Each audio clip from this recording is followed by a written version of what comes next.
ভাই ওয়ালাইকুম আসসালাম ভাই। ভাই আপনার খেতে মতকে আপনার খেত তো বানছে না টুনডা হুর হাকিয়া ভাই আমার কে দেরম আমি ঘুম থেকে উঠিয়া শশা খেতে বীজ দেখছিলাম, বীজ দেখার পরে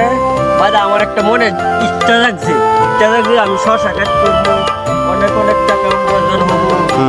আর শুনলাম 5,000 টাকা 4,000 টাকা মন, আমার এনে 4 মন হইলে আমার শশা খেতে সব কিছু উঠতে পারে অনেক। ভাই দেখেন আমার শশা খেতে এরম যে ঘরে দেখাবো মনের দুঃখ করে বন্ধু, ঘুম থেকে উঠা দেখি শশা খেতের বীজ, আরে ঘুম থেকে উঠা দেখি শশা খেতের বীজ, পরিশ্রম করে কানলে ভাই কি হইব ভাই আপনার কাছে হসা টুনডা হয়েছে ভাই পরিশ্রম করে এটা বিচ্ছা শুনতে পান বিচ্ছা কুন লাগাইলাম বন্ধু, ওই যে আজকে আমার রোগ দইরা পালাইছে। আরে রোগ ধরে আছে ভাই আপনার সিনজান্টার কোম্পানি ওষুধ দিবান কারে দেখাবো আপনি এটি গান কইলে তো কাম হইতো না ভাই এটা কান্দনের গান কইলে কিচ্ছু লাভ হইতো না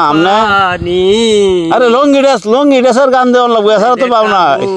শশা ক্ষেতের বীজের কোম্পানি। আরে ভাই আপনার ক্ষেত তো এটা শেষ ভাই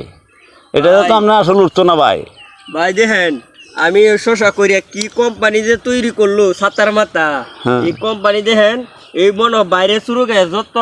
শশা আছে সবই তৈরি করছি আল্লাহ রে এই বাইরে শুরু করে অন্য যে আমরা এইবা মারি দিল এই কোম্পানি উড়াই দেয় হ্যাঁ সরকারে কৃষি অফিসের অফিসারের কাছে আমি আবেদন করবো আপনার বীজের নাম কি আমার বীজের নাম হইল আপনার জনতা এবং জয়েন্ট কিং আর জনতা আর একটা হচ্ছে ডলার যেটা এটা আল্লাহ রহমান